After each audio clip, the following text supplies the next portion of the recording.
have a little blues party. Just me and you here tonight. Come on, baby. Let's get real loose. Come on, baby. Let's get real loose. Gonna have a little blues party. Just me and you here tonight. That's right. We're doing it again, man. We just had Hale and Cincy. Oh no, Deborah. It wasn't too horrible, was it? Was it like, did it like destroy cars and stuff?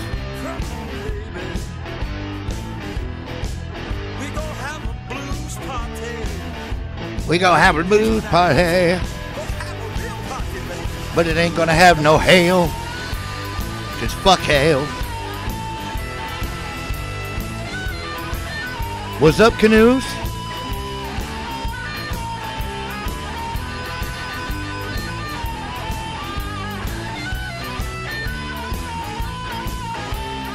Wow, that sucks. It didn't like wreck a bunch of stuff, did it? Let's get wild. Come on, baby. Let's get wild. Oh, hell no. Right. Tell everybody that you see the blues is back. His name is Killer Lee. Come on. Good to see you, Canoes, Deborah, Cloud Balls. Where's everybody at? Why is it taking them so long to get here? God. Huh, that's cool. Enjoy your shift, man.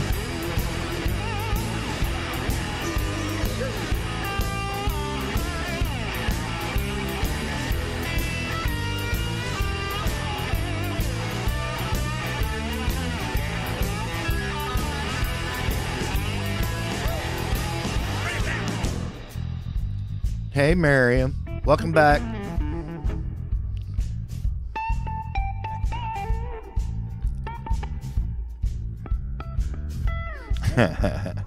Yeah, right? It's always better at work if you got something to do, you know, if you're not sitting around just doing nothing. Makes shit drag on.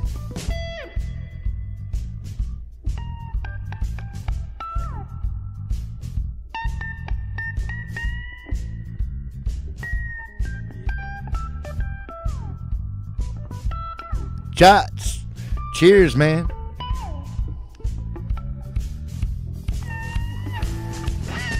Oh.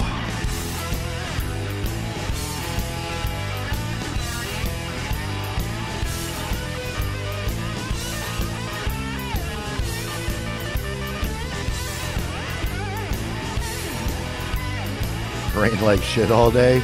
Oh no.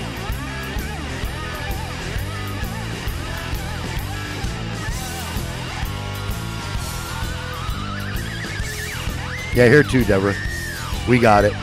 All the way up to the lake.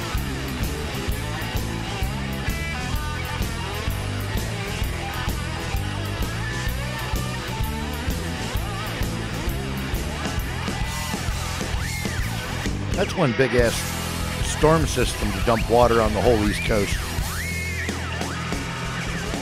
No, I did not. What happened?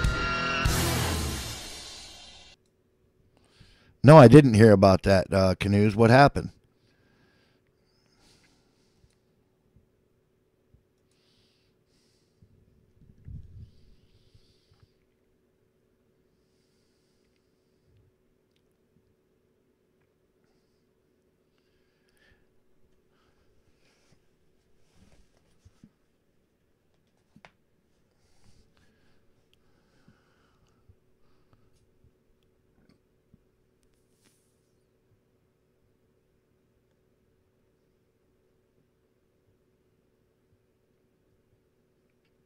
Oh, man.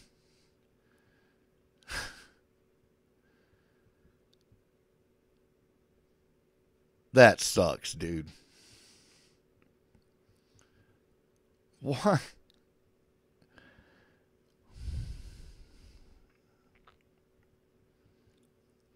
And, of course, it was barrel up because, he didn't want to put his barrel in the dirt.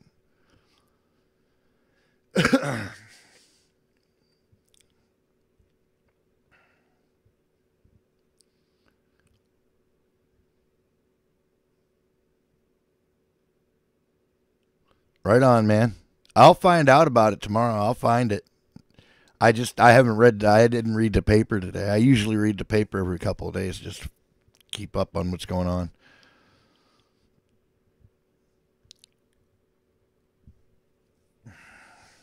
Yeah, that's fucked up. I know a kid just across the line over in PA shot his buddy in the thigh the other night. He didn't die.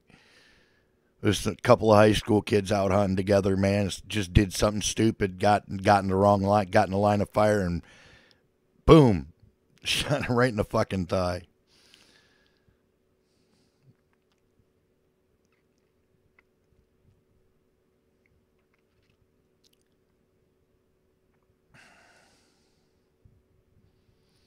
Oh, right on, Claude. That's awesome.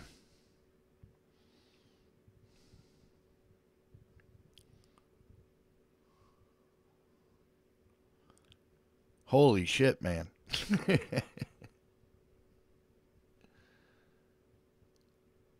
Back of a trash truck? Yeah. All right, later, canoes.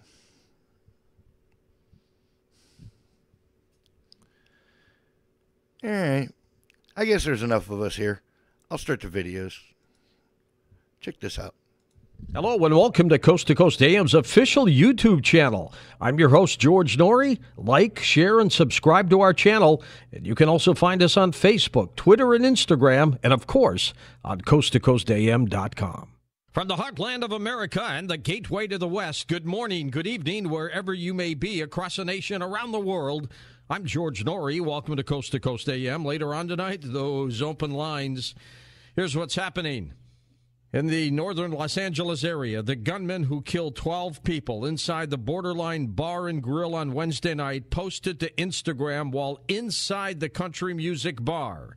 Ian David Long posted on Instagram during the shooting, but could not confirm what was posted at the gunman as he methodically shot and reloaded. The Instagram account has been taken down, but it was up for several hours after the shooting until law enforcement became aware of it. What a tragedy there. I'll tell you what also is tragedy, and when your time is up, your time is up. Listen to this story. A man who survived the mass shooting in Las Vegas last October was among those killed in Wednesday's attack in California. Telemachus Orfanos, a 27-year-old, died alongside 11 others when this man opened fire at that bar and grill in Thousand Oaks, northwest of Los Angeles. Now, he escaped death last year when a gunman killed 58 people in Las Vegas. What are the odds of one being at a mass murder like that in Las Vegas, and he gets away, and he's okay, and then he goes to another bar a year later, and another mass murder occurs, and he's there, and he gets killed? Unbelievable. Firefighters worked through the night to protect homes in the path of a fast-moving wildfire that tore through hillside brush in Ventura and Los Angeles counties, riding strong wind gusts through the neighborhoods and across a major Southern California freeway. It is a mess. Dr. Tim Ball, our climatologist, with us. Geez, Tim, what do they do? How do they fight these things? Well, one of the things that they've got to do is start getting beyond the 4 and 8 year terms of politicians, because they don't have a longer term horizon. If they started looking at it, they'd figure out what the pattern is, and we've talked about that before, of the dry summers and then the vegetation prone to fires. And now what you've got, of course, is the Santa Ana winds. And the Santa Ana winds are very, very predictable. They blow in specific directions. And they've got to start doing urban planning with regard to that, the direction the winds blow, putting in brakes. But also think about the billions of dollars that they waste on when they could be buying water bombers. Yes. I mean, why doesn't the state have adequate water bombers to deal with these issues? And then the other thing is, of course, bad forest management, where they've prevented fires in the forest, which allows the debris to build up, and the fires, when they take hold, are far worse. So we need a much longer, better view of what's actually happening. Tim, what are the possibilities of arson out there? Well, that's the other difficulty. It's very, very high. The good news is that the humans do set more fires, but we also put out more fires because more people are watching and can observe. And we can also detect them early with the satellite heat data. But the arson issue is a real issue. It's one of the things that they generally don't want to talk about. I mean, for example, the vulnerability of our cities to poisoning of our water supplies. But you've got to deal with these things without getting paranoid about it. Absolutely, Tim. Thank you so much, Dr. Tim Ball. Quite a week, by the way. We had the midterm elections on Tuesday. President Donald Trump asked Attorney General Jeff Sessions to quit, and he did. He resigned. Lots going on. Let's check in with Dr. John Curtis, onlinecolumnist.com, for his week in review. What a week, huh, John? Oh, it's one disaster after another, the massacre out in Calabasas. This is all preventable. We have a law enforcement community in this country that's quite capable of getting inside information on people in social media networks, who are planning acts of mass murder, serial killing, and the like, and yet we don't use it. It's okay to have a foreign surveillance intelligence surveillance act called FISA. Why isn't it okay to have a domestic intelligence surveillance act called DISA? Yes. That would basically be monitoring, FBI and law enforcement will be monitoring the social networks of individuals who are spewing hate, racism, anti-Semitism, and potential mass murder. It just only makes sense. But we have a country that, opposes things like that because it somehow is a violation of civil liberties. So, it's so tragic to see the repetition of these things, these mass murders take place without any recourse and putting law enforcement behind the eight ball, not really knowing, having the tools that they need, like they do for anybody who's a foreigner that may be plotting some kind of a terrorist act. But domestic terrorism, no, we can't do anything about it. Now, with regard to, this election, George, it looks, when we spoke the last time, it was looking pretty good for Trump. Now it's not looking so good. You've got, these deadlocks happening, like Gore v. Bush in 2000 happening in Florida. Yeah, it's crazy. It's happening in Arizona. It's happening in Georgia. It looks to me like, Democrats, instead of having 28 confirmed seats, could potentially have as many as 35 to 40 confirmed seats when they finally finish these lengthy, recounts that they're planning on doing. And I think that what it's showing, when you consider how many different congressional districts have been lost. I mean, we have Mia winning the Utah race where Trump was against her over there, and you see that in the heart of GOP country, Democrats are getting elected from Maine to Utah. It suggests that he's going to be vulnerable in 2020, and that same, what he called, the greatest movement of all in political history, could really fizzle out with a good, solid Democrat candidate. Now, they could mess it up too by picking somebody who's too left, too radical, and too out of the mainstream. But if they go mainstream in 2020, I think Trump could be in trouble. Well, maybe so. And quick reaction to CNN's White House correspondent Jim Acosta losing his credentials. A lot of people think he was just very rude at a President Trump news conference. There should be decorum with reporters. What do you think? Look, no journalist likes to see anybody lose their credentials. On the other hand, I mean, Acosta either has some kind of an undiagnosed problem where he cannot stop interfering, and interrupting people, just has no control of himself. And I think that is a problem for CNN. You can't have your chief White House correspondent, other than just creating headlines for CNN, which I think Zucker really likes. The problem is that you've got somebody so obnoxious that it hurts every other reporter who is trying to get their question in when he's monopolizing, dominating the question and answer, the Q&A over there. And I think it's a real problem with him. And somebody needs to take him aside and say to him, look, take some medication, do something, but deal with this out-of-control emotional state that you're in where you feel combative and you have to attack, the President of the United States. All right, John, I'll talk to you next week. John Curtis, onlinecolumnist.com. There's been a remarkable global decline in the number of children women are having, according to researchers. Their report found that fertility rate falls meant nearly half of the countries were now facing a baby bust, meaning there are insufficient children to maintain their population size. Amazing. What's happening in the skies these days? Let's check in with Peter Davenport from the National UFO Reporting Center. Peter, what do you have for us this week? Well, as in the political arena, George, a lot's going on in the UFO field as well. I have just 4 reports tonight, but they're doozies, and I'd like to share them with our audience tonight. First one comes from Fire Island on the south margin of Long Island, New York. This occurred about 14 miles east of JFK Airport last Saturday night at about 11 p.m.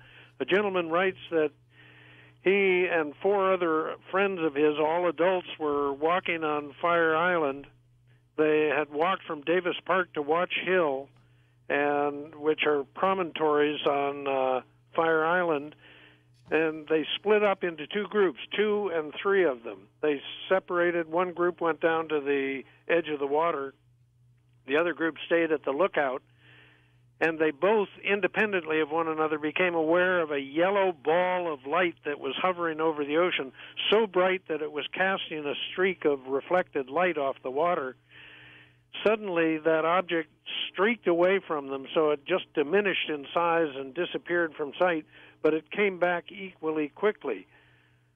It's a long report. I'll truncate it. The yellow object then streaked towards the 5 witnesses standing at the lookout point, and it split into 2, according to this report, and it suddenly then accelerated and disappeared to the north over Long Island. That report is a very good one, very intriguing, and it's linked to from our homepage. Second report I'd like to share comes from 50 miles south of Raleigh, North Carolina. A gentleman who apparently is very highly educated with advanced degrees reports that he was driving from Raleigh to Wilmington, and he suddenly became aware of a light in the distance, much like the first report I just presented. He slowed down to 45 miles an hour. It was so intriguing. He couldn't figure out what it was. He knew there were no buildings there. And as he got closer to it, he realized the very bright light was attached to a chevron-shaped object. And then he realized it was not just one, but rather 3 of them. The sighting lasted for less than 20 seconds, he estimates, but he got a good eyeball on it, and very, very intriguing sighting of whatever it was he saw. He reported at first he thought they were B-2 bombers from Seymour Johnson Air Force Base, but they were not moving, George. They were hovering motionless, according to this witness. The last report comes from Tonawanda, New York, about 14 miles southeast of Niagara Falls. A gentleman who's a professional driver writes that he saw a red-colored sphere drop down out of solid overcast and make several darting moves below the clouds, then went back up into the clouds. There are 101 more reports equally interesting to these just posted to our website. Thank you, Peter. Peter Davenport from the National UFO Reporting Center. In a moment, incident at Devil's Den, an amazing UFO story with Terry Lovelace on Coast to Coast AM. And welcome back to Coast. George Norrie with you. Terry Lovelace with us. We're talking about the incident at Devil's Den. Terry has served on active duty in the U.S. Air Force as a medic from 1973 to 79. And after military service, he completed a B.S. degree in psychology cum laude. He earned a Juris Doctor's from Western Michigan in 1996 and was admitted to the bar the same year. He's a member of the American College of Health Care Executives. He served as an assistant attorney general and general counsel for LBL Tropical Medical Center in the American Samoa, and finished his legal career as a state's attorney for the Vermont Board of Medical Practice. He retired in 2011 from the state of Vermont, and here he is with his incredible story. Terry, welcome to the program. Thank you very much. Real pleasure to be here. And thank you for serving, too, by the way. I appreciate that. As we come up to Veterans Day this weekend, it's always great to talk to other veterans. I was in the Navy myself, and gosh, I had some great friends there. Yes, I know someone who served with you, actually. Oh, really? Excellent. Yep. Do you want to mention him, or should we do that later? Sure. No, briefly, his name is Brad Hale. Oh, yeah. I love Brad. And he turned out to be one of my bankers years later.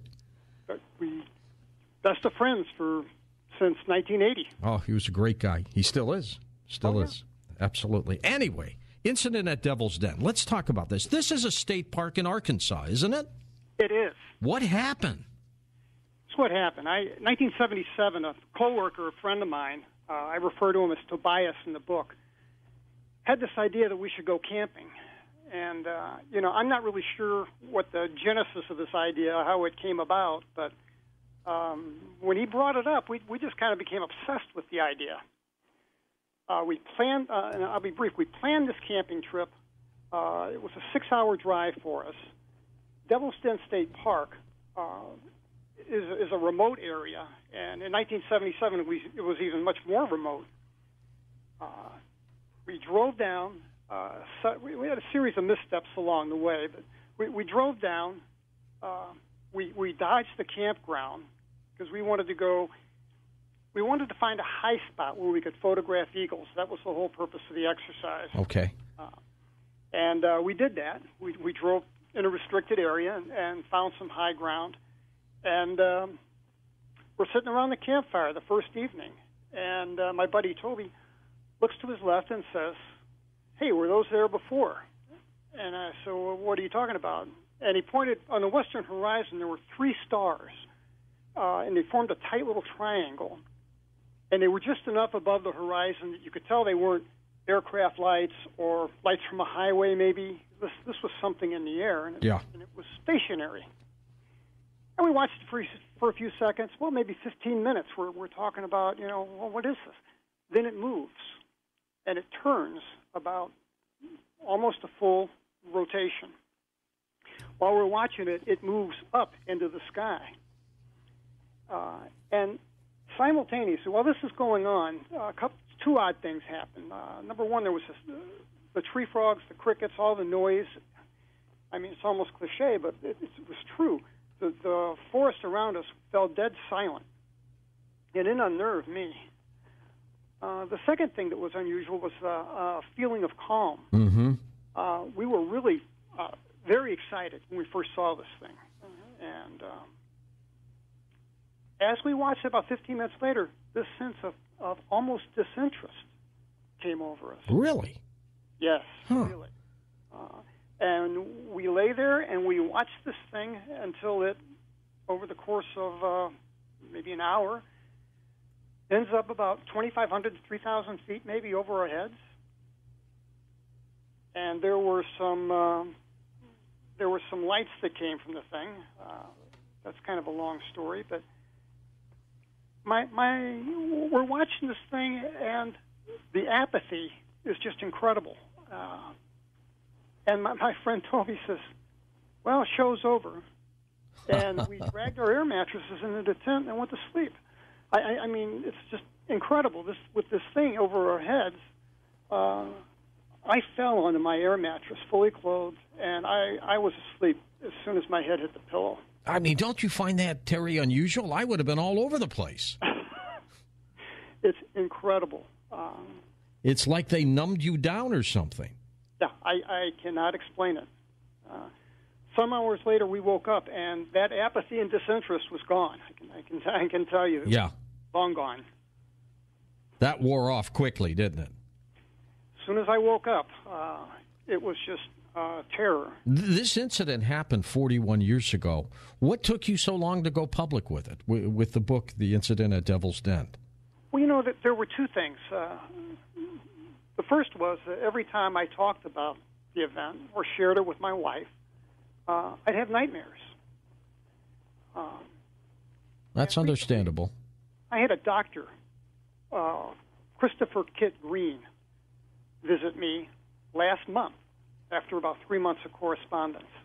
And one of the things he told me was that was probably a screen memory to condition you not to talk about this thing. And the second reason, of course, was I had a job in the legal community. I didn't want my peers to think that I was crazy, and it would have been kiss of death to a legal career. Yeah, it could have been a killer, a career killer. People, if you're a pilot or a police officer, people look at you funny and differently. But I think cases, for example, Terry, from police officers are riveting because they don't have any reason to tell a tall tale story. And so from my perspective, I love those kinds of stories. And we would have, 41 years ago, if we were doing this show, we would have welcomed you with open arms. Oh, I know that. Yes, I know that. But when you finally, so you retired and then came public, is that what happened? Well, I retired, and I'll tell you the truth, I had no intention of ever bringing this topic up again. As far as I was concerned, I was happy to take it to my grave. In 2012, I fell, and I injured my right knee, and I thought, maybe I might have broke the thing. So my wife took me to the VA hospital. I got a couple x-rays of my right leg, and the technician was like, Mr. Lovelace, do you have a shrapnel wound or something? There's a piece of metal in your leg. Wow. Stay right there, Terry, with that point, because we'll come right back. Incident at Devil's Den. And, of course, we're talking with Terry Lovelace about his incident at Devil's Den, a state park in Arkansas. It's an amazing story. Wait till we really get into it. Hey, Everett, Washington, folks, get ready for Saturday, March 23rd. And then those of you from the surrounding area, come on by. We've got our live stage show, The Return to Everett, Saturday, March 23rd at the historic Everett Theater. Really looking forward to it. Some amazing guests, live band, audience participation. It's really interactive, a meet and greet afterwards. We're going to have a great time. So how do you get your tickets? Well, first of all, you can go to coasttocoastam.com, click events at the top of the homepage.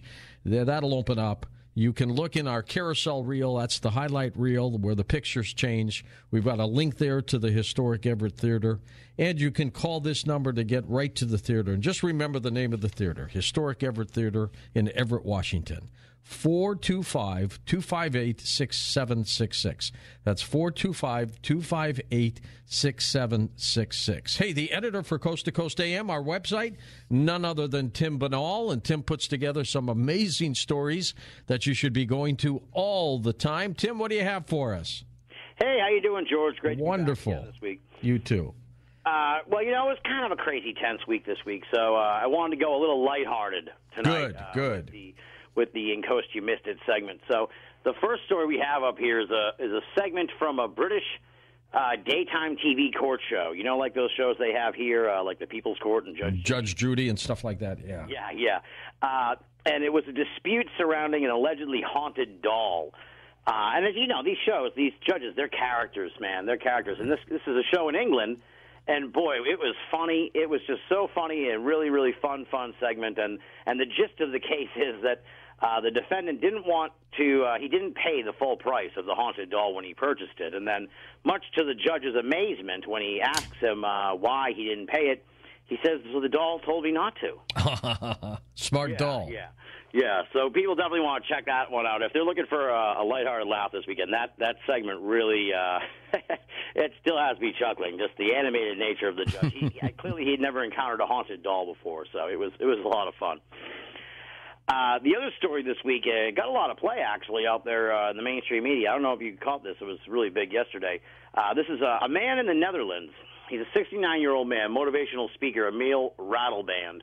He's petitioning the court in the Netherlands to shave 20 years off of his age. So he'll no longer be 69 years old. He'll be 49. He wants to be younger, yeah. Yeah. And his reasoning for this is that he'll be able to get more work and he won't be turned down for mortgages. and he'll be able to get a car loan and stuff like that. But he kind of tipped his hand a little bit, because he went on to explain that he's tired of getting turned down on dating apps. Yeah. So he thinks that if he was 49, he would find more dates. So we'll see. Why doesn't he just fudge his date? That's what I was wondering as well. It's a lot of work to go through to improve your love life, but good luck to him, I guess. We'll find out in a few weeks if they agree to change his age or not. Keep doing what you're doing, Tim. Thanks a lot, George. Tim Binnall, our editor at coasttocoastam.com. Welcome back to Coast to Coast. George Noory with you. We had an incident back in 1977, and that incident, of course, was at a Arkansas state park called Devil's Den. And let's go back to Terry. So, Terry, you fell, you went to the hospital, and they x-rayed you, or they found something that looked like shrapnel in your leg. Tell us what happened after that. The x-ray tech ended up taking another set of films and then another set of films. In all, I think she took 8 sets, which would be 16 shots. In my book on page 307, there's an x-ray at the top, and you can see very clearly. You don't need a medical degree to see it. There's what looks like a computer chip in my leg. And fortunately for Dr. Kid Green, the same one that helped John Burroughs with his battle with the VA,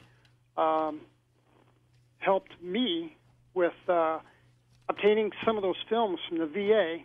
He's a radiologist and was able to triangulate this object on the x-ray from 2 or 3 different angles and then locate where it was exactly within my leg. It was 2.5 inches deep in my thigh. So, the real object, genuinely there. The radiologist said, wait, there should be he walked over very confident, poked me in the knee, and she should have a scar right there. And I never entered the scene. And he looked, and there is no scar.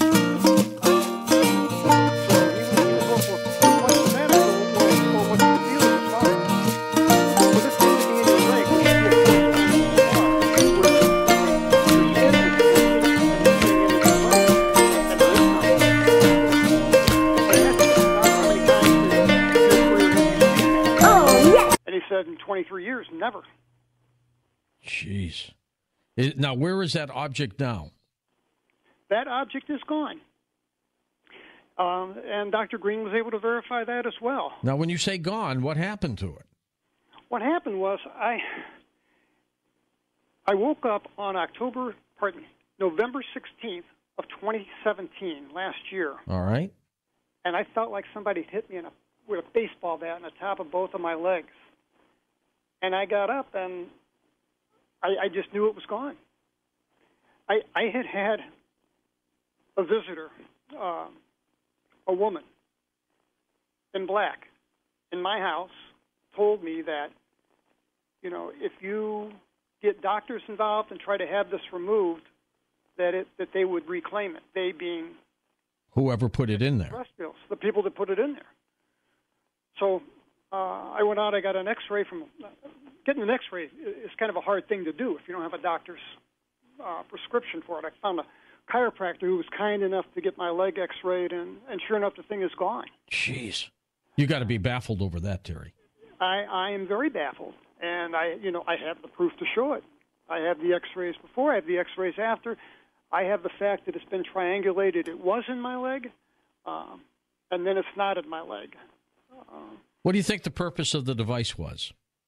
I don't know, but I know this, and I should have mentioned this. I started running in 1980. In 1980, it was called jogging, and I got started in it, and I liked it. I liked the endorphins. I liked being in shape, and I ran for the next through 2005. And every time, George, every single time that I ran, when I hit the 2-mile mark, there was a spot above my right knee that would go absolutely numb, about the size of a $50, and I could take a pin and poke it in there, and it had clearly defined edges. And it would wear off after about an hour after my run, but it appeared every time. And I told my doctor about it, and he's like, some kind of histamic reaction or something. He says, I wouldn't worry about it. So I didn't. But that numb spot, as I called it, was directly over where this thing was in my knee. That's weird. Now, you go into a lot of detail, and we'll talk a lot about it, that things that you have remembered that are very accurate. Why do you think you were able to remember these things? When this first happened, I was questioned by the OSI. And OSI is to, like NCIS is to the Navy, OSI is to the Air Force. And when we came back from this camping trip, we were hurt pretty bad. We were both burned. I had what looked like a terrible case of sunburn from my head to my feet. Uh-huh. Burned under my arms, the soles of my feet, my scalp, everywhere. And we were very severely dehydrated. And we were in the hospital, and we fled the campground and left all our stuff there, left our tent, left Tobias's backpack. We left everything there. And the park rangers found it and found Toby's address in the backpack that we were from the Air Force Base. And they called the Air Force Base. Air Force Base ended up, I think my commanding officer also, called the security police, and the OSI got involved.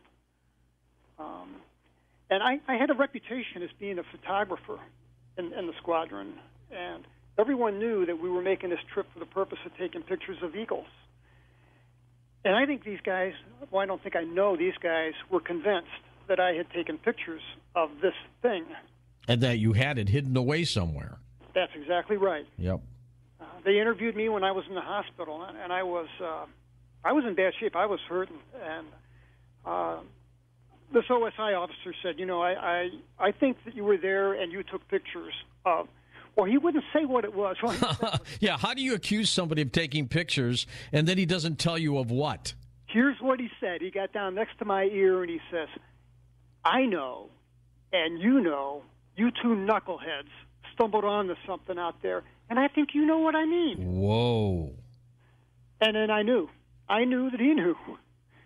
And I said, sir, I didn't take any pictures. And he puts on a stern affect and says, I don't believe you. Wow.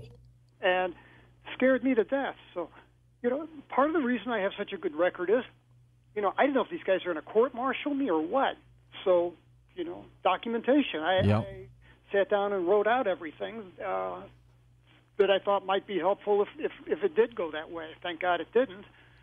Also, when I had these nightmares begin, my wife suggested that I start to journal them as a way of coping. Were they bizarre nightmares? You know what they were? They were when we left the campground, we watched this thing lift off like a hot air balloon. But what happened, there was a big blank spot. And in these nightmares, I would have these flashes of things that happened to us. And then I also had what I called intrusive thoughts. What I was told later were actually flashbacks, PTSD related. Mm-hmm. Images from being inside this thing and, these things hurting us and seeing the inside. And when I'd wake up from one of these nightmares, I'd wake up screaming. And my wife would calm me down and hand me a pen and paper and said, write it out. You'll feel better. And I did, and it just poured out of me. And we did that for a few years, and we kept those notebooks. Actually, I credit my wife. She kept those notebooks for some reason. And I was when smart. I decided I was going to write this book, I had that. I mean, I have a pretty good memory, but the notebooks helped. Did you or have you ever had some kind of regression hypnosis? I never have, but I've spoken with Yvonne Smith. Yes, she's good. And Yvonne is very interested, and I want to do that. I feel some resistance to do that. To be honest with you, I'm afraid. You're afraid of what they're going to tell you? I'm afraid of what I'm going to see. Yeah, what they're going to tell me. What do you, at this point, Terry, what do you remember? Here are the things I remember. Now, understand, this is not a seamless narrative. Right. And whether it's the craft, the occupants, whatever, what do you remember? I remember being inside the craft.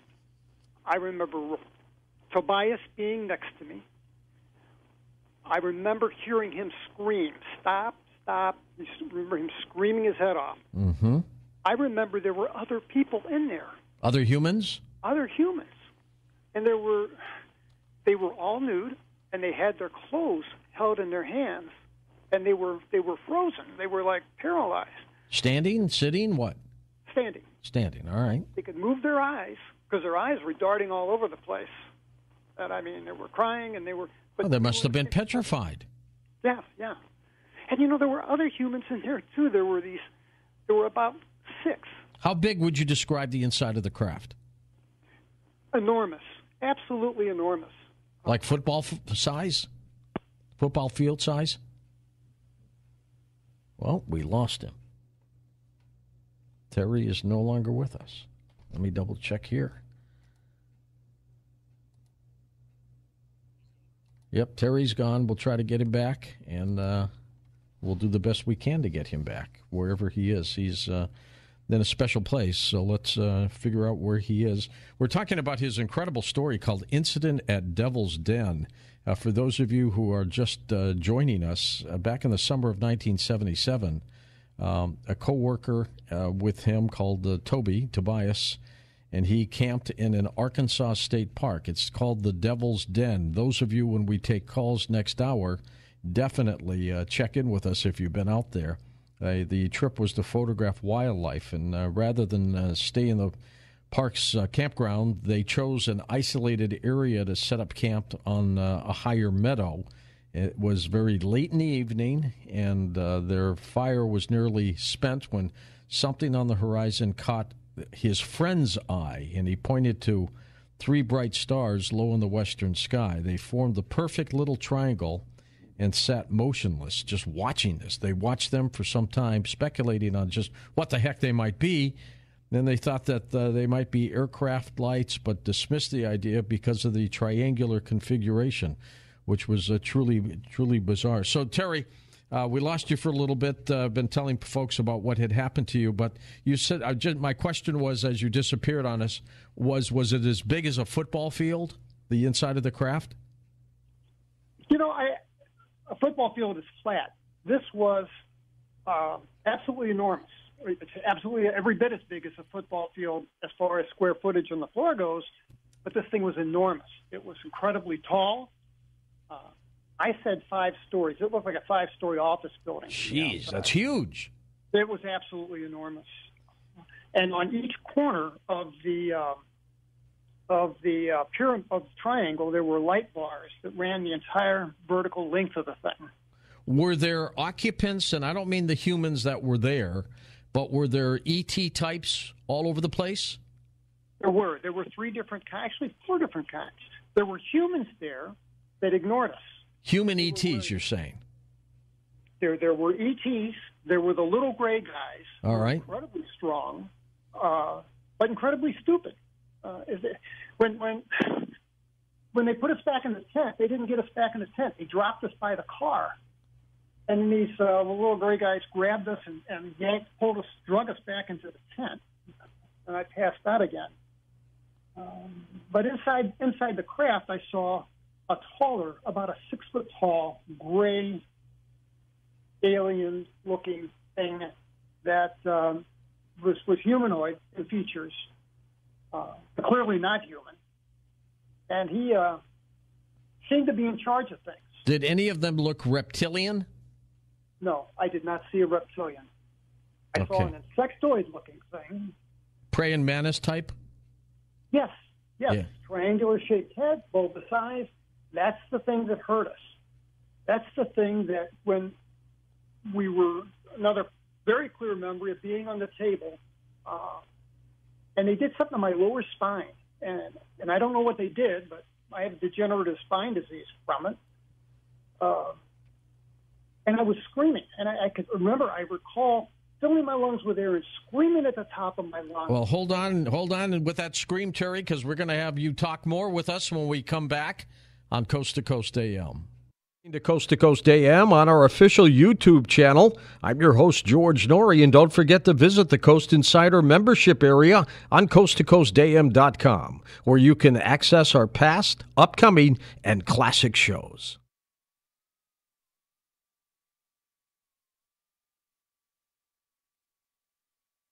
Hello and welcome to Coast AM's official YouTube channel. I'm your host, George Norrie. Like, share, and subscribe to our channel. And you can also find us on Facebook, Twitter, and Instagram, and of course, on coasttocoastam.com. Good evening, everyone. You're in the right place at the right time. This is Coast to Coast AM, blasting out of the Mojave Desert like a Scirocco, blazing across the land, into your town, into your home, slamming into your radio like a supercharged nanoparticle of unobtainium. Greetings to all of you from the boldest, bawdiest, most outrageous city in the world, the planetary capital of sun, fun, sin, sex, and secrets, my not-so-humble hometown, Las Vegas, Nevada. My name is George Knapp, your occasional host, designated driver of the airwaves, and moderator of tonight's upcoming cacophony of conversation. Glad to be back with you once again. It's a beautiful evening here in the desert Southwest, in this city of lights. The brightest light in the sky is what's left of the full moon. And for those of you with an astronomical bent, I'm told it's a great night to be out looking for meteors, the Leonid meteor shower visible in parts of North America.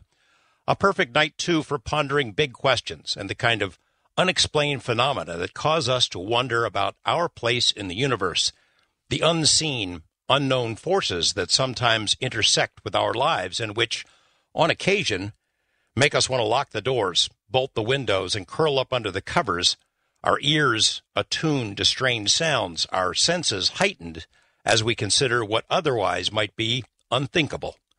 One such mystery is at the center of tonight's program. It happened a long time ago in a remote and harsh environment, one of the most inhospitable places on Earth. A place known far and wide as the Mountain of the Dead, a peak known to native tribes almost literally as a place where one should not go. It's known as the Dyatlov Pass Incident. The circumstances are eerie, weird, disturbing, and deadly. 9 experienced hikers and skiers, young people, strong, smart, went up into the mountains for what seemed to be an arduous but hardly a life-threatening adventure and wintertime outing. None of them came back alive.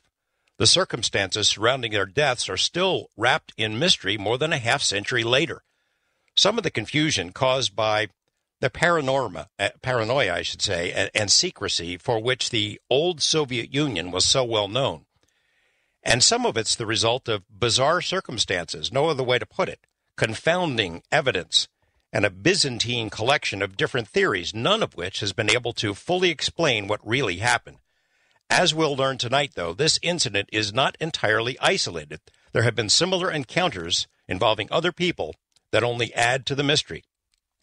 If you've enjoyed our interviews over the past couple of years with investigator David Paulides, who, as you might recall, has chronicled strange disappearances and deaths in national parks and forests of North America, then I think tonight's topic is going to resonate with you because there are some undeniable similarities, as well as important differences. I've been trying for almost 3 years to get someone on this program to talk about Dyatlov Pass, but was always stymied because the people who knew the most about it either would not make themselves available, or there were language barriers that would have made an interview pretty much impossible. However, this incident has attracted a new generation of investigators and writers. It's the subject of a new motion picture and 2 new books. I think my colleague George Norrie had a guest on, one of the authors, a couple of months ago. My guest in the second hour tonight and for the duration of the program is a journalist and world traveler, Keith McCloskey, whose new book, Mountain of the Dead, gives what many people consider to be the definitive account of the Dyatlov Pass tragedy, and which examines in great detail a number of different explanations, just about every theory that you can imagine. Some of them brutal, some of the explanations all too human, but a few of which are of more exotic nature that are extremely difficult to wrap one's head around. I think you'll enjoy this conversation tonight and the book later, but as I said, you might want to check the lock on your door before we get started. As always, put on a pot of joe, snuggle into your jammies if you're at home, and cuddle up next to your radio for the next 4 hours. As you know, it's been a while since I've had any open lines with our listening audience, so many of my shows have been kind of jam-packed with interviews and guests that we haven't had a chance to just chat about whatever's on your mind. Well, we'll do that in this hour. As always, I hope you bring your A game to the table. Good stuff, good questions, good topics, but we can talk about anything that's on your mind. A lot of you have been sending me questions about the Utah Ranch and all the weird stuff that's been reported there. We could talk about that.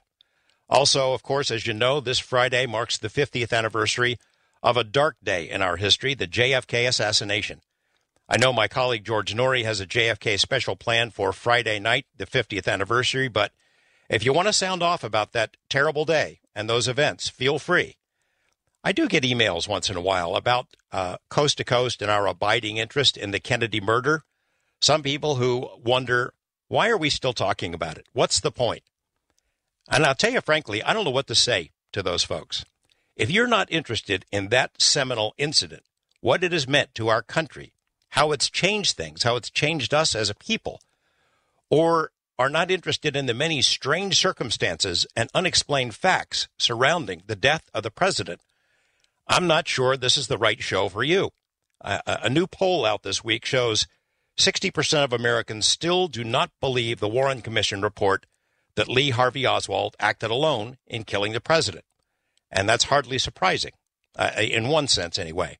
You know, that number, this new poll is by Gallup, by the way, this number has been as high as 70% at different times. But if you've been watching television in the last couple of weeks or the last couple of years, a steady onslaught of specials by mainstream news organizations have pretty much all taken the official view as gospel. The Warren Commission was right. They've discounted the various alternative theories and have decided Lee Harvey Oswald acted alone, the lone nut theory. So in a way, I guess you could say it is somewhat surprising that it's still at 60% who disbelieve the Warren Commission, the official explanation. Then again, not surprising, because if you know anything about the JFK case, you know that so much of what we've been told by our government does not make one bit of sense. In the news, a couple of mentions here, a wild day for weather in the U.S. If you were watching football this afternoon, specifically the Chicago Bears game, you know that a massive and powerful rainstorm slammed into the Midwest today. Also, reports of at least 60 tornadoes which hit the heartland. Dozens of people hurt, 6 are known dead. Hope you and yours are okay if you're anywhere near that carnage. Also from Russia comes news of an airliner crash. A flight from Moscow to the city of Kazan went down, all 50 people on board believed dead. Webmaster Lex and I have our usual assortment of news oddities posted tonight on the Coast to Coast website in the NAPS news section.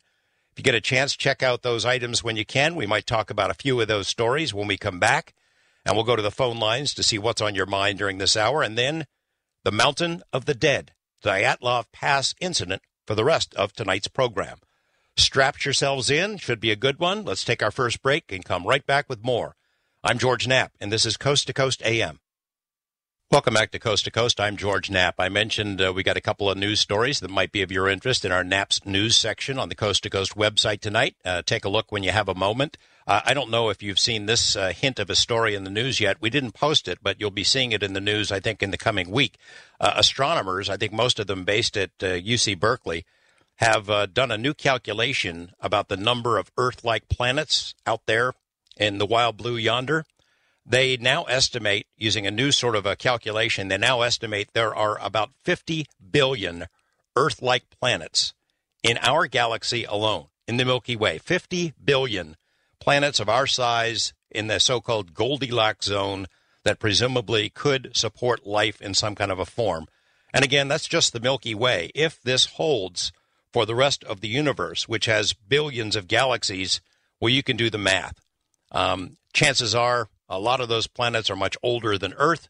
Chances are, if even a 1 in 1,000 of them have given rise to life, there could be a whole lot of neighbors out there. One of the stories we do have posted online in the NAPS news section, it's been 7 years since the Chicago O'Hare UFO incident. 7 years later, and still no answers. If you think that all the UFO cases are ancient history, that we don't have any dramatic cases seen by a number of reliable witnesses anymore, check out this article because it's pretty persuasive. And it's also persuasive that the FAA and various authorities really don't know how to handle these kind of cases. The one thing that they always seem to rely on is just to lie, to stall, to hide facts, to not be truthful about things they have known. Some of what we know about Chicago O'Hare has been forced out of our government through their Freedom of Information Act. They've been caught directly in telling lies to the public. If you are at all interested in the UFO subject, take a look at that story because it's pretty compelling. Also, there is a story, I think we might have to try to get this guy on the program sometime. It's about an ecologist, an American scientist, who's done a new study of humans and evolution. And this is probably not going to make evolutionary scientists all that happy, but his theory is basically humans have so many problems, our reaction to sunlight, for instance, our back problems, that seem to suggest we're not native to this planet, that we came from somewhere else, that we seem to have been more acclimated to a planet with a different kind of gravity than what we find on Earth. His outrageous suggestion being maybe we were brought here by someone else, that we were planted here, seeded into here. The theory is known as panspermia. We've talked about it on the planet before, but I don't think we've ever had a scientist who's come at it from this angle, explaining why it makes sense based on human evolution. This guy thinks that maybe we've only been here 10,000 years or so. I'm not sure how he explains away millions of years of evolutionary evidence or what his take on evolution is, but it might be somebody that'd be interesting to get on a program at a later date. Also, on our NAPS News section, a little segment about a friend of mine, Bob Bigelow, who's been a guest on the program a few times. He, of course, is a billionaire Las Vegas developer who's putting hundreds of millions of his own dollars into building his own space program. He held a news conference this week in Washington with NASA, at which they described sort of what their long-range plans are, including establishment of a permanent base on the moon, presumably for mining operations. And Bigelow got into the touchy sort of a subject about ownership rights on the moon. While he worries about any nation, particularly China, establishing ownership claims to the moon, he thinks that eventually we're going to have some kind of corporate sponsorship, because our government doesn't want to pay for anything anymore, of course, some kind of corporate sponsorship or profit sharing in order to have corporations and private interests be willing to invest the huge amounts of money it's going to take to establish a permanent base on the moon. Raises some interesting questions, but might be something you want to take a look at. Let's go to the phones. Let's see what's on your mind. East of the Rockies, John in North Dakota. Hi, John. John, are you there? Right. Yes, I am. What's on your mind? Well, I've seen a lot of things in the skies, and which doesn't really surprise me. And the reason that it does not surprise me is that even in Genesis, God says, that the signs of his messages will be in the skies. And number two, and we are evidently in the end times. If you read Matthew 24, I think that's where we are. And I don't want to change this into a religious kind of a thing, but if you want the evidence, and this will relate everything that's happening. Well, for example, I don't think this planet has 10 years. And the reason for that is that, our Secretary of State is working with establishing a peace treaty between the Palestinians and Israel. When that peace treaty is signed, that's the beginning of the tribulation, according to that 7 years, according to the Bible. And I believe that. And I believe that we are close to, that close to the end times. Well, I'll tell you, John, I can't disagree with you that the planet's headed in a bad direction on a lot of fronts. There's no question about it. I'm kind of amazed sometimes we've made it this far without blowing ourselves to bits. And I suppose I'm not a biblical scholar, but I know people look at the Bible for guidance, and it's a great and important book. Sometimes it can be problematic to take it in a literal way, to believe that you interpret something and attach a date to it. There are a lot of folks who have assumed that we're in the end times over the last several centuries, and we're still here. I hope you're wrong, but I think you're right in the sense that we've got a lot of problems. However, I would say, a peace treaty between Israel and the Palestinians, maybe that's a bad sign, but we can't just let that sit there and fester, because it sure seems to me that it could lead to a lot other problems in a tinderbox of an area where all the world powers have focused their attention, where one kind of an incident could set off something much bigger, something that could easily get out of control and lead to worldwide consequences. It just seems to make sense to me to try to settle things down and achieve some kind of, if not peace, then at least some kind of an understanding where everybody isn't at each other's throats. I hope you're wrong about the end times being here, but I appreciate your insight. As for UFOs and the Bible, you're right. We've talked about it on the show program many times about some of the biblical characters who've had encounters that sure sound like the kinds of things that modern people have experienced and which we associate with UFOs. And if you believe that these things have been around for a long time visiting us, it would make sense that they would pop up in the Bible. I appreciate your call, John. Thanks very much. First-time caller, Don in Oklahoma. Hi, Don. What's on your mind? Good morning to you. How you doing? Okay. How's it going? Everything is cool. I'm so glad to get in touch with you. I've been trying to contact you guys for at least 2 or 3 years. Listen here, I had a question for you, and actually I heard George Noory mention this here about a year ago, and he was talking about the connection between John F. Kennedy and Abraham Lincoln. And he said something to the fact that Lincoln was killed in the Ford Theater, Kennedy was killed in a Lincoln. John Wilkes Booth was the one that assassinated Lincoln, which has 15 letters.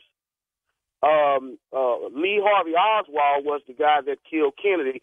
He has 15 letters. And my question is to you is, what was the rest of the connection with that? I never did get that.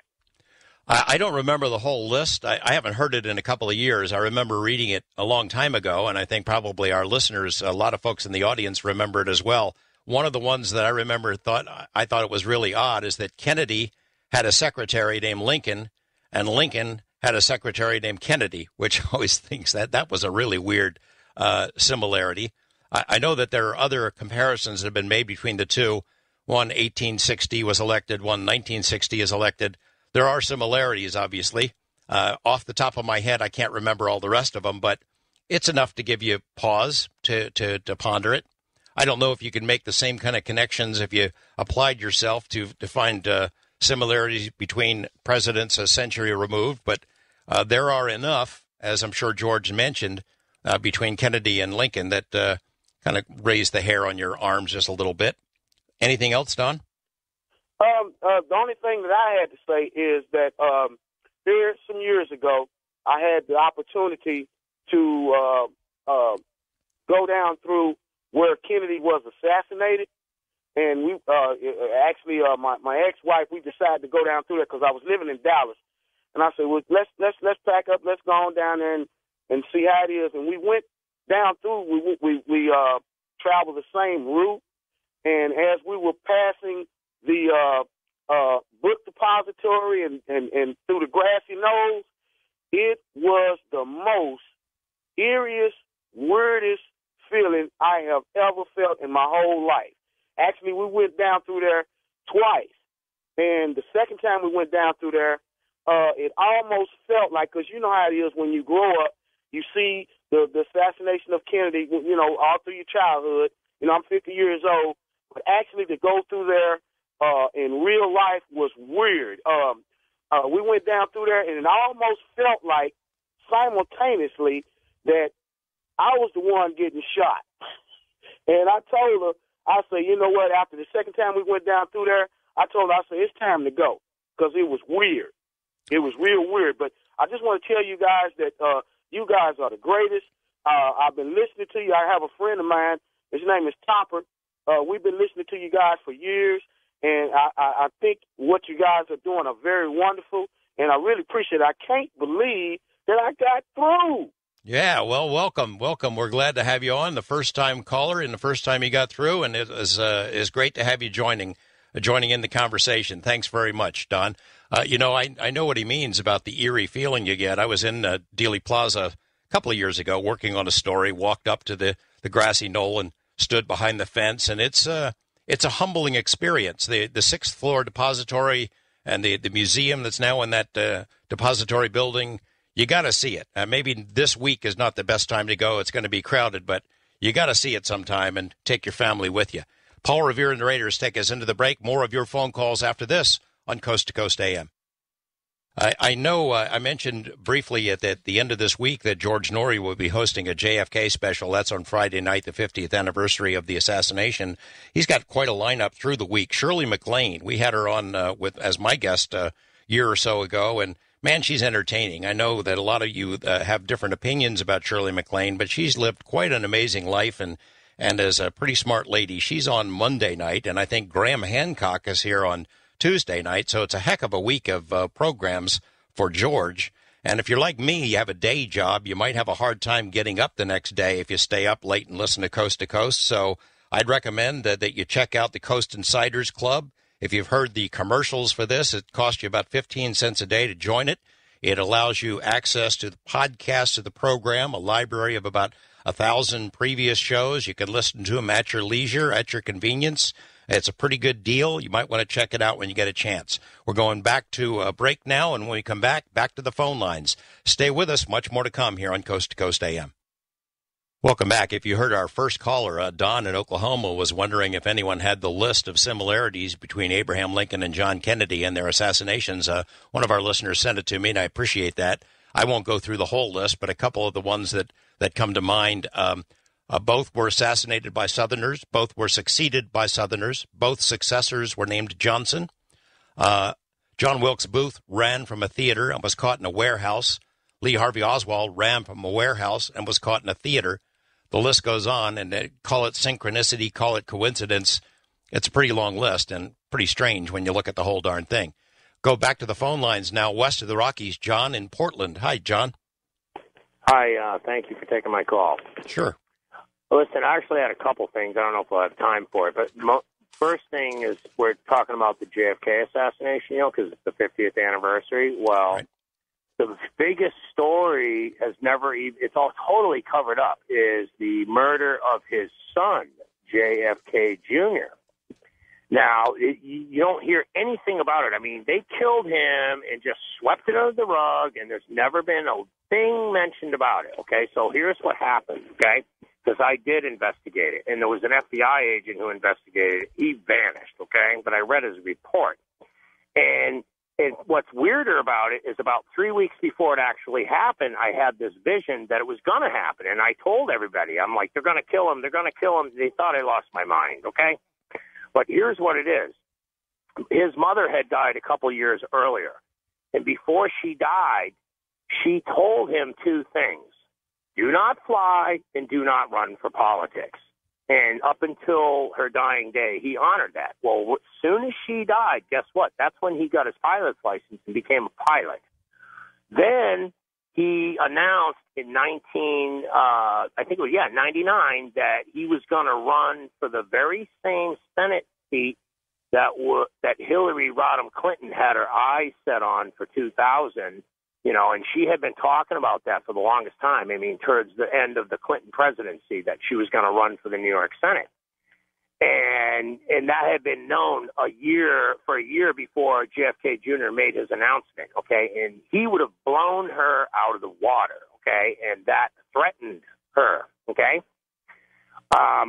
Furthermore, he was not an incompetent pilot. He was an excellent pilot. He did have a cast on his leg, but that had no bearing on it. Another thing they told you was that it was bad weather. That is not true. It was foggy and overcast in New York when he left, but over the skies of Martha's Vineyard, it was beautiful. And I read the FAA weather reports, okay? Now, the other thing is he was coming in for a descent. He was not far off the beach. Now, your listeners should understand that I was a commercial fisherman, and I fished out of New England, right out of those waters, okay? And the waters around Martha's Vineyard are all shoals. In other words, they're sandbars. It's very, very shallow. And if you're in a big boat and you can't go out in low tide because you run aground. It's only like 2 and 3 fathom in some spot. Okay. And so they knew that they would be an easy recovery because from the sky, you could see his airplane sitting on the bottom of the ocean, okay? It's only, 30 feet deep of water. And what happened was, and the Bushes and the Clintons were involved, according to this FBI agent, okay? And they went into, and there were several. Well, let me just ask you this, John. Let's cut to the chase. Where did you access this FBI agent's report from? On the internet. Well, and it's not exactly a secret. I mean, it would be out there, right? Other people could read it. Related that corroborated. In other words, he just started this magazine, George Magazine, and I had been involved, sort of in the knowledge about it from the inside. And I used to subscribe to that magazine. It was interesting, but this report by the FBI, and then he was dead. You got the report from the FBI agent on the internet. So is it still there somewhere? You know what? Well, what happened was it was like 4 years ago, and since then we've been traveling. I don't even have internet where I'm at, so my life has been kind of turned upside down. I don't want to get into that, but so I've been so busy just trying to take care of my family. Okay. I haven't. Well, I'm just what I was going to say, John, is that actually it has not been ignored. It has been discussed widely. I haven't hosted a show about it, but I know that I've been privy to conversations. I've read a lot about it, that people wonder if maybe John F. Kennedy Jr., as you said, was sort of a threat to certain powers that be. I haven't heard that Hillary Clinton might have been involved with it, but I can see that John Kennedy Jr. might have been a threat to the same people that Robert Kennedy was a threat to, and that the president was a threat to, and that upsetting the apple cart, that they might have been asking questions about the military-industrial complex, about the CIA, about a whole range of powerful people who might have figured they had to go. I can tell you this, that the Kennedy family did not believe the Warren Commission report. Robert Kennedy had confided that in some members of his family. His son, Robert Kennedy Jr., has made statements in the last 2 weeks about it, that they believe that perhaps the CIA, rogue elements of the CIA, were involved in the assassination. So that much of it has come out before. It would make sense, I think, that John Kennedy Jr. might be a very viable candidate, and somebody might want to take him out. And I tell you what I'll do is we will look online and see if we can find that report by the FBI agent. I'd like to read it myself. But I appreciate you calling, and we're going to move on to a couple of other callers. First-time caller, Dustin in North Carolina. Hi, Dustin. Hi. I guess what I'm calling about is I was reading that book, William Cooper, the Behold the Pale Horse. Right. And he talks about a lot of the like a Brotherhood of the Dragon, and all these secret societies are, all intertwined. And I was wondering if you could elaborate on that for me. I mean, if you have any information. Well, it's been a while since I read Bill Cooper's book. I have some history with Bill Cooper. Of course, he's dead now, but I did the first TV interview with him. I put him on a show called On the Record with John Lear, and at the time, Bill Cooper had a fairly modest but energizing story about a UFO cover-up, how he had access to seeing some certain documents when he was in the service. He said at the time that he was going to tell his story once, and then he was going underground. He was not ever going to talk about it again. And, of course, he did talk about it again. And within a year of that first interview, Bill Cooper was charging people $100 a head to have dinner with him. He was appearing at conferences. He was selling stuff, all kinds of things. And his story got bigger and more grandiose as it went along. And when people would question the source of his information or the conclusions, then he would go after them. And I was one of those people. And Stan Friedman was another, Bill Moore, Jamie Chandray, a couple of folks like that who said, Bill, we think you're making some of this up or stretching the truth. Then he would come back and say, well, wait a second. I saw your name on a list, and you're part of the cover-up. You're part of the secret government cabal. In other words, anybody who would dare to question him became part of the conspiracy themselves. So I parted ways with Bill Cooper. I'm not to say that everything in his book is not believable, but I would say that he is not an entirely reliable source. I know it's going to upset some people in the audience, but he got pretty far out there toward the end of his life. I know a lot of folks think that he was murdered by the government, but if you knew Bill, you knew he had some personal issues going on, that he brought a lot of trouble on himself. As in general, the whole issue about secret societies is one that's been explored many times on this program. And, I'm not an expert on that stuff. I'm not even really a student of that stuff, but I am intrigued by it. And if you're going to be a part of this show and you're going to listen to this show, you have to sort of keep an open mind, all that stuff. I'm open-minded. I have yet to see any definitive proof about the secret societies as being as powerful as as some people say they are. But I'm willing to hear a good argument about it. Dustin, I appreciate your call, and thanks for being part of the program. Cornelius in Louisiana on the wild card line. Cornelius, I think we've talked to you before. Oh, yes, sir. I wanted to tell you something, too, and it just seems mighty funny. There's a guy that called from Dallas talking about he had felt that eerie feeling going, where JFK got shot, and he mentioned a name called Chopper, and that was my nickname in high school, so he may know me. I was just going to start out with that. But anyway, I told Gina there's two things I wanted to bring up. There's a guy named John Hagee in San Antonio, Texas. He has a 4 blood moon prophecy about 2014 and 2015. He'd be a good guest to have on your show. And this second item, there's a show on Fox that comes on every Monday called Sleepy Hollow, and it follows the book of Revelation on 8 to 9. I just asked Gina, I wondered if you had watched it, and what do you think about the book of Revelation and stuff, and I'll take my answer off the air. Well, I've seen the promo spots for Sleepy Hollow. It looks like a fun show, but I can't say that I've ever seen it. I know it's pretty popular. The ratings are supposed to be pretty good, so I'm sure a lot of folks in our audience have seen it. But I wouldn't be the guy to ask about that. As for prophecy, I don't know that name, John Hagee, but we'll put it on the list of possible guests. And I'm trying to remember, are you still there, Cornelius? I think Cornelius is gone. So I'm sorry, I can't remember what your third question is right there, but the issue of prophecy is one that has popped up on this program many times, and we'll consider the name of John Hagee as you suggested. Wildcard line, Donald in Birmingham, Alabama. Hi, Donald. Good morning, sir. Doing all right today? Yeah. What's on your mind? All right. Thing I wanted to bring up about the Kennedy assassination. I don't know how many people have ever really brought this up, but it was brought to my attention recently. If, let's just say you've, in all hypotheticalness, believe the Warren Commission report that Oswald was lone gunman, fired only 3 shots. My question to them is this, and get your thoughts on it. There are then 2 missing bullets, because if you know anything about that rifle, it's a clip of 5, and the clip cannot be removed until all 5 shots have been fired. So I'm curious, where are these 2 missing bullets? What happened to them? And I'll take my answer off the air. Thanks.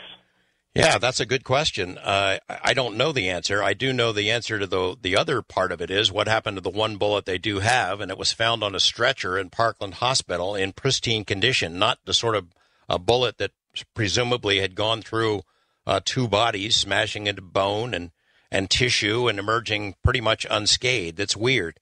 I've been looking into some JFK-related stories, looking for Las Vegas links, and there are several. Like news stations around the country, we're looking for local angles to the story. There are a heck of a lot of them that lead to Las Vegas. In fact, many of the conspiracy theories have Las Vegas ties. Jack Ruby, it turns out, had many friends in Las Vegas, and after he killed Oswald, our town here was flooded with FBI agents who came in and interviewed 17, 18 people, something like that, including several of Jack Ruby's friends, most of whom were mob-related, who had positions of power and authority in the Las Vegas casino industry, and ties to some of the mob guys who had conspired with the CIA to help kill Castro. So that's an interesting angle that we're going to be pursuing. Back to the question about the bullets. I don't know how you explain this bullet that's found unscathed in the hospital, as I mentioned. I am really curious, though, about one other fact that goes along with this, and that is the paraffin tests that were conducted on Lee Harvey Oswald. And I've never heard a good explanation for it. If Oswald had fired that rifle, then there should be residue from gunpowder on his cheek and on his hands. They did find, I guess, what could be residue from gunshots on his hand, but none on his cheek when they conducted the tests, which makes you really wonder who fired that rifle, because it doesn't appear that it was Lee Harvey Oswald. I appreciate that call. Try to get one more in before we go to the break. Susan in Laverne, Pennsylvania on the wildcard line. Hi, Susan. Yes. I wanted to speak about Arlen Specter. Hello? Sure. Yes. Are you there? Yes, I am. What'd you have in mind on Arlen Specter? Okay. Well, I'm doing a Science Center project here, and, well, it still isn't done yet, of course. It takes years. And I would do cold calls on all the politicians. And I now live in northeastern Pennsylvania. And I did a cold call on Arlen Specter in his office in Scranton. And he did see me. And I was telling him about the project and, that I was trying to do so we'd have something nice here. And I said, by the way, Senator Specter, I remember as a kid, because I was 16 when Kennedy got assassinated, I said, you were on that Warren Commission. Is there anything you have to say about that? I said, because you know what? That always bothered me. My father never quite believed what was going on. And all the blood came out of his face, like he turned white. And then he said to me, well, oh, Susan, you know what, I'm expecting a conference call. And, oh, if you want to know anything about that, the report's public, and you can read it. So, I mean, he was getting me out. I tried to get appointments with him after that. I could not. And then I would go to places where the politicians are so I could keep them, remind what I'm doing and for their help. And I remember going to a dinner, the same dinner Specter was at in Scranton, and he saw me, and he I don't know, he left. He didn't want to talk to me. And I always wondered, him being here, why no one from all the local newspapers didn't interview him on an anniversary of Kennedy's assassination. It's like nobody would touch it with a 10-foot pole. Now he's deceased, and they're building his library. And I wonder if they're going to have anything in that library about what he did and what happened. If anything will come out. That's a great question. I would imagine if his personal papers are donated to the library, there might be some interesting notes or diaries or journals that he might have kept that would give some insight into how he developed his theory. Of course, as you know, he's sort of the father of the magic bullet theory. That if you've seen the JFK, the Oliver Stone movie, the scene where Jim Garrison is describing the trajectory of this magic bullet, it's hard to believe that it did all the damage that is ascribed to it. But Arlen Specter is the guy who first explained it, that one bullet could have, in fact, caused all that damage. It's hard to buy it. I know that a lot of people have questioned him over the years, but he never really sat still for very long to answer questions about the assassination. If you got to him, congratulations, but you're not the only one. But I don't think, as I can recall, that anybody got him live on camera to sit down and talk about it for any length of time. I do know that a lot of other politicians have been coming forward in recent weeks on the as the 50th anniversary gets closer. One that we read about a couple of days ago is John Kerry, who, of course, was a senator from Massachusetts who probably had some question about his own mortality, if he stepped out of line or offended the same kind of people that John Kennedy offended, what could happen to him. He said something to the effect that he does not buy that Lee Harvey Oswald acted alone.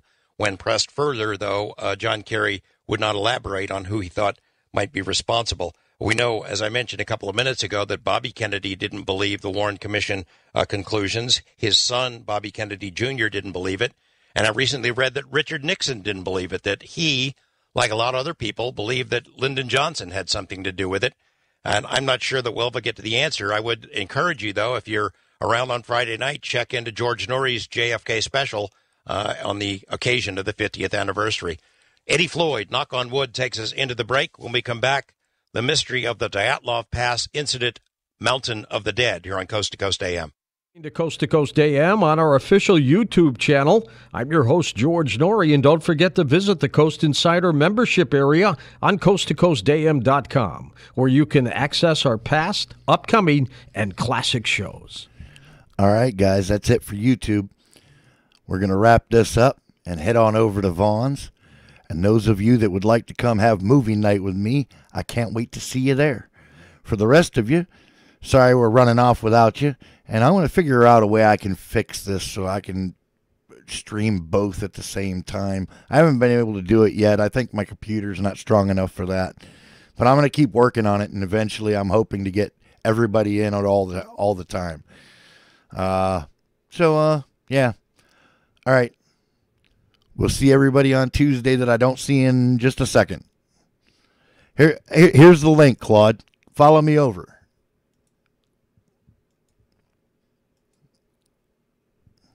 And if you don't have an account there, you should make one. That's super simple, and they don't ask for a bunch of incriminating evidence. Aw. Why not, Claude? It's okay. That's the point. When you see the movies, you'll understand. Oh, you're in mobile.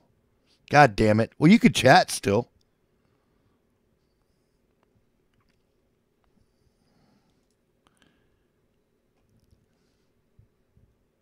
All right, guys. We'll get you over there.